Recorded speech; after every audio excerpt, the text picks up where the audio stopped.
All right, folks, it's time for 1.3 Algebraic Expressions. Okay, first, what is it all talking about? What we're doing here?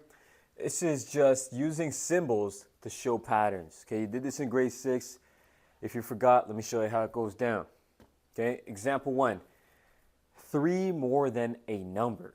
Okay, any number that we choose, it's always going to be 3 more than. What does that mean? Okay, when they say more than a number, that you know that means addition. Okay, 3 means 3. So here's your n, a random number, and every single time it's going to be 3 more than that. So it's plus 3. More than means plus. 3 means 3, a number means n. N is the symbol, the algebraic expression. Okay, it's an expression, not an equation. You know why? Take a guess. Well, it's easy. It's because there's no equal sign. I didn't say it equals anything. Okay, that means it's an expression. If it was an equation, there would be an equal sign there. Let's keep it moving. 7 times a number. Times, that's different than more than. So we have 7 here, right? I'm going to write 7 times a number. A number is your symbol. It can be any number I want. It doesn't matter. The pattern states that it's 7 times that number, and you'll always get the right answer. Let's do another one. 8 less than a number. Okay, so this one's tricky because it's less than. And you know what happens when we do less than a number? So here's your n.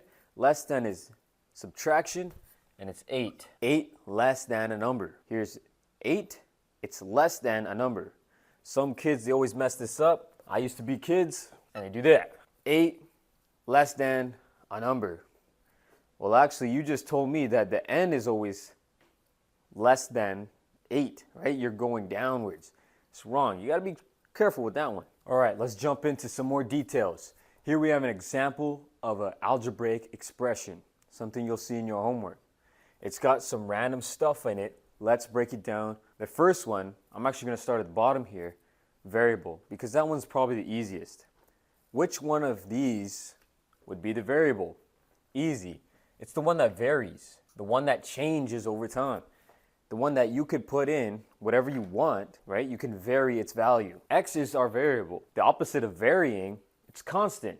What here would always stay the same? Well, this one kind of stays the same, but really it's this guy, okay? He's always just plus 2. That's it. There's no one attached to him. He's got no partners. He's got no friends. He's just a constant term, okay? So I'm going to write 2 here. If you really want to be smart, put that plus 2 on there. And then you got the final guy, numerical coefficient. Okay, big words. All you got to look out for on your test is co. When you see co, think codependent. In science, we have a dependent variable, right? This guy depends on the variable. It's not going to just be 5. If I put a 2 in there for x and I vary it, 5 times 2, that's 10. So now he changed to 10.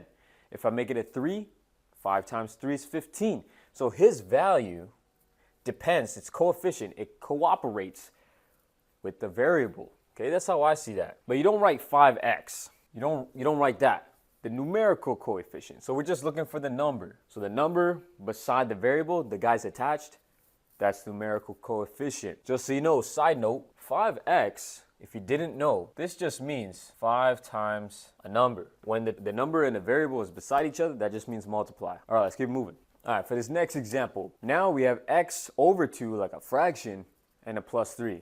So take a second here, pause the video. What the heck is each thing? We're talking numerical coefficient, we're talking constant, and we're talking variable. Go ahead, try to figure those ones out. The first one, variable.